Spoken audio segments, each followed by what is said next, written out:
Hello everyone, welcome back to our channel Codebase. In today's video, we'll be starting with the introduction to the version control tool called Git. Okay, guys, before starting this video, I would like to request all of you to please like and share our videos with your friends and family, and also at the same time, please don't forget to subscribe to our channel also because that will really motivate us to bring more content to you. Okay, and please don't forget to hit the bell icon also because that will get you notified about the latest updates that we bring in our channel. Okay, so without any more ado, let's get started. And as I said, today we'll be starting with the introduction to Git and how to get started with Git. Okay, and guys, if you have not watched these videos in our channel, you can just do one thing. We already have 4 introductory videos to Git here. You can see in our playlist Git tutorial for beginners. We have the introduction to Git, we have the how to use Git video, and we have the installation video also, and after that certain basic commands also. Guys, today also I'm going to start from scratch, don't have to worry about it, and we'll be actually knowing how to actually get started with Git and all the basic commands that you need to learn. Okay, so don't worry, I will be starting absolutely from scratch. And if anyone has not watched this video, I'll just tell you one thing. You can go to this official website for Git, which is the gitscm.com. SCM stands for Source Code Management. Fine. So here, depending on the operating system that you are using, you can simply go and download that option. Okay, you can see here it is actually given for your Windows, Mac, Linux, etc. etc. So right now I'm in my Windows, so I can just click on download for Windows and download it and start using it. Okay, and the installation is very simple, guys. You can just click next and finish. There is no rocket science in that. It's very easy to do the installation. Fine. And after that, when you have installed, you can just go to your terminal by using cmd, and you can just say git space hyphen hyphen version, and you can see the current version in my Windows is git version 2.39.0.windows.2. Okay, so for you it might be different, the latest version. As you can see here, the version is 2.45.0. Okay, so it depends. If you install the latest one, you will get the latest one. I have that one. Okay, so I'll just exit this. So let's start with this. And one more thing, guys, I want to tell you, in our channel we also have one more thing. We have already recorded one video on version control here. If you see, if you go to the videos, there is a video on version control, guys.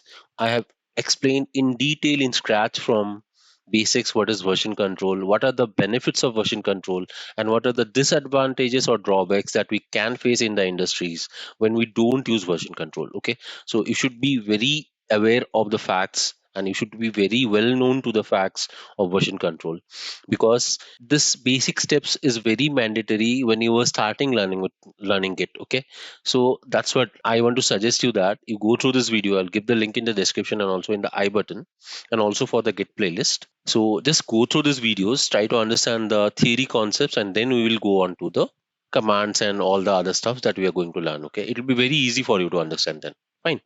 So let's do one thing. Let's go to our paint window, and I will just show you what I am going to explain you here. Okay.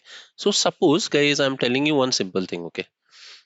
Suppose I have my local system. This is my PC. Okay, say my personal computer or my PC, my laptop, whatever. And here I have created a simple folder.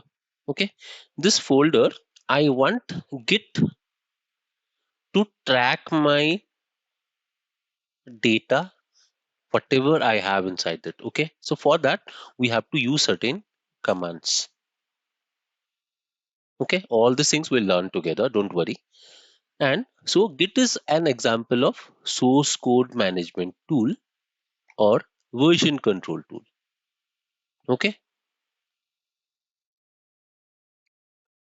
and it actually helps us to track all the changes. Okay, track changes, this is a very important factor of version control. Fine. So when you are actually building an app or a product, an application, anything, whatever it can be, there many people will be actually collaborating together and writing code, right? And you never know who is going to do what kind of change. So it is very difficult without version control to know about the changes or keep track of the changes that are occurring during the life cycle of that application, of that project. Okay, so in that case what happens is it becomes very mandatory to track the changes. For that we can say that Git is one of the best applications or tools to do this version control thing. Okay, and that is what we will be learning here. Fine. As I said, here I have a folder. I want to track it through Git. So let's do one thing. Let's create a folder and then try to understand what I'm trying to say here. So I'll go to my desktop and right click and create a new folder. Okay. So let me just give a name to this folder. Say Coder Circuit. Fine. And now I will go inside this folder and create a new file. New text document and say f1.txt. This is my file, okay? And right now I don't have anything related to Git here, right? Everyone knows that. So I'll right click and I will say, I'll go to show more options and click Git bash here. See, it will open the command line terminal, which is actually similar to something in Linux or Ubuntu, okay? So I will just maximize this for the time being. And initially there are certain commands that you need to know, okay? So if you are very new to Git, you can say git underscore underscore or hyphen hyphen help, sorry. And you can see there are lots of commands that we will be using in Git. You can see git version, git help, and then Git says that these are the common Git commands used in various situations. You have the clone, we have the init, we have add, we have mb, we have restore, we have rm. Rm stands for remove, and lots of different commands, guys. We'll be learning about lots of commands in our upcoming videos and today's video as well. Fine. So right now there is a command called git status, which actually tells you the status of our Git repository. Okay, I will talk about the term repository in a while, don't worry. So if I say Git status, it says that fatal, not a Git repository. Okay, let's try to understand what I'm saying here. So I'll go to my paint again and try to tell you something here. Okay, so as I said, I have a folder where I will actually store my code. Okay, and I will make some changes to the code and gradually I will try to build the application based on that. Just think like in that. Okay, in case of Git, this is called a repository, or you can also say a storage space. Okay, fine. So right now, in order to make this a repository, we have to use the command called git init. Okay, if I go back to my git bash and let me say clear to clear the terminal, and then I will say git init. Now you can see it has initialized an empty Git repository in the particular location where I had that coder circuit folder. Okay. And you can see there is a .git folder here. Let me just show you here so that you can understand the same thing. I'll go to the folder and I will just refresh this. You can see there is a .git folder. Guys, this folder is very important for our purpose, and all the changes that we do will be actually stored or tracked and analyzed in this .git folder only. Okay, so this is a very important folder. Fine. All the changes that we do, everything that we do will be actually stored inside this .git folder. Fine. So we have actually initialized a repository. Guys, there is one more thing that I want you to know. See, there are two terms that basically people confuse. One is Git and one is GitHub. Fine. Git is actually the version control tool. Okay, what is GitHub? GitHub is an online repository where we can store our code. Got it? These are the two different things. So as I told you, Git is the tool and GitHub is the online repository or storage where we can actually store our code. Fine. So right now I have created a repository in my code circuit folder, and then if I now see the status, if you want to go back to your previous code or the command that you have written, you can just press the up arrow, you can see. And if I say git status, you can see on branch master, but it says there is a issue here. See, it's not an issue, but actually there is a condition it is written here. You can see it says untracked files. Okay, and it says no commits yet. We'll come to commits in a short moment, but for the time being, let's try to understand what is untracked files. Okay, so what I will do, I'll go to this paint and create a new paint document, and I'll just tell you something here. Guys, see, I had a folder where I actually use the git init command, and then I created an empty repository.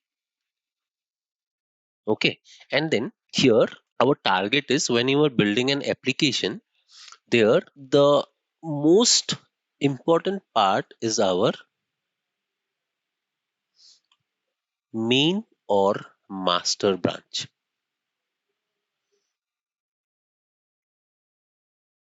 Okay, let me show you here. As soon as you initialize the git repository, you can see we got something called master. Okay, so let me just elaborate that now. So whenever we create an app, our main or master branch is actually empty. Okay, there is nothing inside that. Then as soon as we start updating or making changes or writing new code, then what happens, we actually create different branches. Say a developer wants to add a feature, so you'll say F1 branch.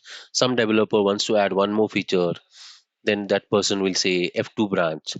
For the developer 1 it is F1, for the developer 2 it is F2, something like that. And okay, after the developer thinks that all the changes are working fine, all the features that he is adding is working fine, then what is done, along with the main branch, this is our main branch, all the branches will be merged together. Okay, so just remember the main branch will always have the stable working code. Okay, the working version of the code will be there in the main branch. Fine, it should be very clean. Okay, any changes that we do, we should be always creating a new branch, making all the changes, all the updates, then after that we will be actually merging them with the main branch. But this is not an easy task, guys. Please remember this. After you have done all the things, we have to get it tested, we have to get it approved. Okay, this approval has to come from your seniors also. If you are working in a lower profile in the industry, then this thing has to be approved by the clients also, because if the client is not approving the changes in the application, obviously you are not going forward, right? That thing also have to be done. And then after that, when you are actually sure of all these things, then you actually move or merge this into the master branch. As I told you, see, this is the master, and here everything will be merged together later. So that is what we will be doing. Okay, got it? Now I had already created this, what to say, the f1.txt file, right? I created this manually, and now if I go back to my terminal, you can see that it says a file is untracked. Now let's try to understand what is an untracked file. Fine. So I will create one new one and let's try to understand. So as I said, we use the folder, created the repo, which is empty. Now it is in the master or main, you can say. Guys, the master is also called the main branch. Fine. And it is right now empty. Then we used what command? The git init command. Correct. After that, now I had a file called f1.txt. So this is in our local system only, and it is actually called untracked. That means Git is actually not tracking our file right now. So if there is any loss to the data, Git will not be able to revert it back. Okay. So there is one area called the staging area. Okay, so we have to add those files. Say this is f1.txt, say p1.py, say j.java, whatever files that you are adding. All these files have to be added to the staging area where Git actually starts tracking them. Okay, Fine, got it. So let's try to do this. I have already showed you manually. Let me do one more thing. Let me just go back to the folder and right click, create a new document again. I will say f2.txt, press enter, and now let's go to the git bash and try to say git status again. Press enter. You can see there are two untracked files now. Correct. Now let's do one thing. You can see it has given you a command called git add the file name. Okay, so I can add them by using this git add command like this. I can say git add f1.txt, press enter. Now if I say git status, you can see one file has been added to the, what to say, the staging area, and it says that if you want to unstage it, then you have to use the rm minus minus cached command. Okay, and you can see only one file was added, so the other file f2.txt is not tracked. Now let's do one thing. Let's use this rm minus minus cached command, git rm minus minus cached f1.txt, and press enter.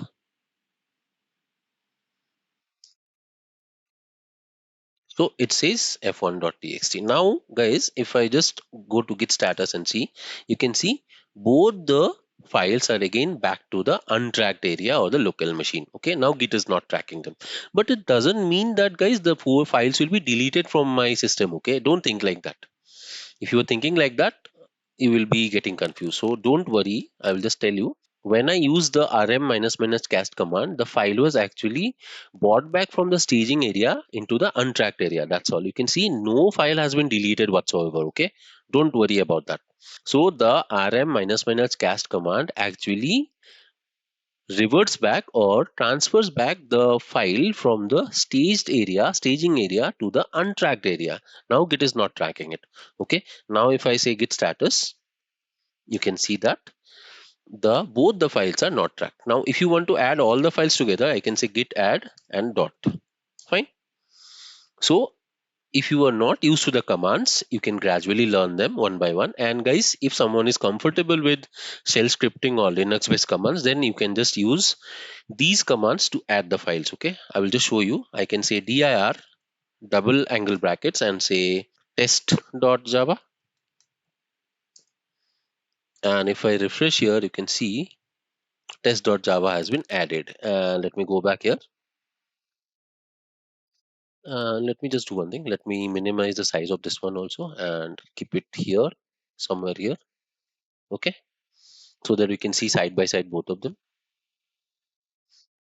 And here if I say dir p1.py, press enter, and if I refresh here, okay, sorry, my command was wrong. It was dir double arrow and p1.py. Okay, enter, and if I refresh here, you can see p1.py has been added. Okay, got it. Now if I say git status, see these two files are not tracked, so I can just use git add and dot to add all of them. And now if I say git status, see guys, it says on branch master, no commits yet, changes to be committed. Now I hope you were trying to get into the sync of this thing, right? Are you understanding?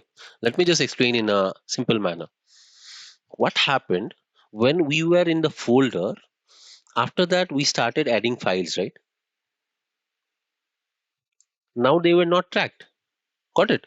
Then what happened? As soon as we said git add, we actually added them to the staging area. Correct? So that means that when you are ready to save a copy of the current state of the project or the application, you actually stage the changes with the help of the git add command. Okay? Got it? Now, after that, this means that actually we are very happy with whatever we have done, all the changes that we have made. Now we have added them to the staging area. After that, what is the next thing? The next thing is to commit our changes. Okay. But before that, I will show you one more thing that you need to know. Okay. So I showed you the dir command to add files. Now there is one more command called touch. I will say index dot index.html. Okay, press enter, and if I refresh here, you can see index.html has been added here. Fine. So now if I say git status, see index.html is not added. So I can add it manually also, or I can say git add dot. Fine. So now if I say git status, see all the files have been added. Now we are actually satisfied with whatever work we have done, all the changes that we have made. Now what we can do is we can just use the commit message like this: git commit -m. -m is the message flag. In double quotes, I can say first commit,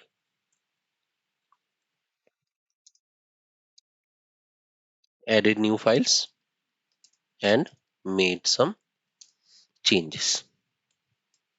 Okay, guys, your commit message should be very descriptive and it should be very easy to understand, because if you are working alone it's okay, but sometimes you will be working in a team and everybody is in the team should be aware of what are the changes made, and everybody should be able to understand the commit messages that we are passing. Okay, so make sure your commit messages are very simple and to the point. Okay, because otherwise it will be a very big problem for the collaborating team to understand the messages, and it will be very difficult to track your changes.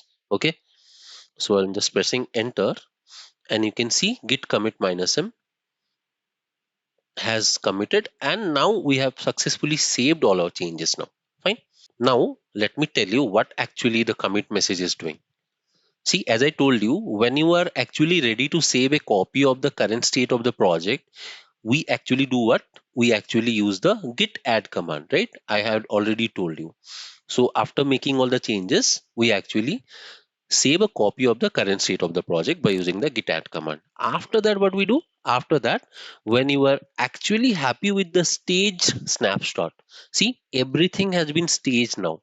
What do you do? We actually do a commit command so that we can save a snapshot of the project history. Okay, this is very important, guys. Understood? Got it? I hope this is clear now. So, in order to accept all the changes that we have done, we use the git add command so that all the files that we have changed or updated go to the staging area. And after that, when you are actually happy with all the changes and we want to keep a snapshot or save them, then we actually use the commit message. That means it is like a finalized version where we actually accept all our changes and commit them so that everyone can view that. Fine. Got it? Now, what we can do is now we can actually go back to Git and see some other commands. Okay, so I will just maximize it, and here I will just show you something here. So now I will just say git log, that is also one command, and you can see it will actually show you all the commits that you have. Right now we have only one commit, and you can see the head is actually pointing to the master. That means everything is in sync and everything is okay. There's no problem at all. And guys, if you are finding awkward to see this long message, you can also use the command called git log --one line to see the log in one line. You can see this is actually called a checksum, guys. This is a very big number. So for us, only the first 7 digits is important. So you can see 1, 2, 3, 4, 5, 6 again. This is the commit checksum, which is actually used to go back and forth in our record. Okay, we can just go forward or back by using this checksum. Okay, we'll learn about all those stuffs in our upcoming videos. Don't have to worry about that. For the time being, just try to understand the concepts and go with the flow. Okay, so I hope you have understood this. Okay, now if I say git status, see here, it says on branch master, nothing to commit, working tree is clean. So everything is up to date here, no problem at all. Now I want to show you two diagrams so that you can even understand it better. Okay, so just see here, guys. Let's not talk about the GitHub workflow. First, let's talk about the Git workflow. So here we are creating a folder or creating something, and then we are writing some code. We are staging our changes. So as soon as we stage our changes by using the git add command, all the untracked files come to the tracking area or the staging area. Okay. After that, when we want to save a copy of the current state of our code, then we commit our changes. Okay, got it? And after that, we will actually come back to this push command. Push command we'll learn in the next part of the video. Don't have to worry. The push command, what does it do? It actually finalizes it and it actually stores it in a central server where you actually will be working in the industry. Okay. The best example of this is GitHub. Okay. The GitHub is an example of a central repository or online repository where we actually push our changes that we have done in our local system. And suppose 7 or 8 members or many members are working in a team, then when we push our changes, then all the changes that we have done will reflect in the online server. Okay, and everyone can view the changes that we have done to our code. Okay, and after that you can see there is a pull request. That means suppose you have been working on your code and in the meantime someone else has made some changes to the online repository where they are working together in a team. Okay, then you might not know all the changes that have been gone in the backend, right? So if you want to get the latest version of the code in your system, then you can use the pull request. We will learn about all these things together, don't worry. So for the time being, I think this much of introduction to Git is enough for you, because let's go step by step so that we can understand everything in a better way. Okay, so now as I told you, this is the local Git workflow, and you just try to understand the diagram. If you want, you can take a screenshot of this thing. And after that, this is the GitHub workflow. We'll talk about this GitHub workflow in the coming video. Don't worry, guys. Okay. So here we write the code, then we commit our changes.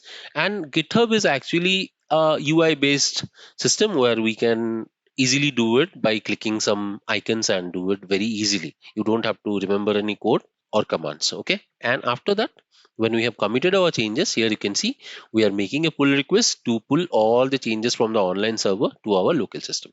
Okay. So I hope you have understood this, guys. Now let's do one thing.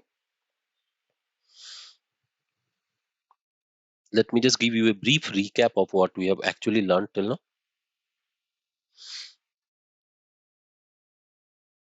So as I told you already, so this is where we start building an application. We write our code, then we actually stage our changes by using the git add command. Okay. After that, we commit our changes to save a snapshot of the project history by using the git commit command. Then after that, as I said, we will be learning this part in the next video. Here we have GitHub, where we have our online repository. Here all the changes that we had in our local system, in our local repository, will be pushed to the online repository. And after that, we'll also learn how to use GitHub. From GitHub, we want to pull the code to our local. And there is one more command that we need to learn, that is the git clone command. Okay. Suppose we have an online repo which we just want to copy to our local system or anywhere, then we can use the git clone command. Okay. So these are some of the basic commands that we have used, guys, and we'll be using lots of other commands. So I hope you have understood this video. If you have any doubts, you can please post your doubts in the comment section. I'll be very happy to clarify them. And at the same time, if you really like the video, please don't forget to subscribe to our channel and hit the bell icon, because that will really motivate us to bring more content to you. And thanks for watching, guys. I'm really happy that you guys are supporting us. Keep supporting, and at the same time, keep learning, bring lots of doubts, and try to solve more questions on your own, and try to dedicate more time to coding and trying understanding the concepts. Okay. So thank you for watching. This is Saurav signing off. Till the next time, bye bye and happy learning.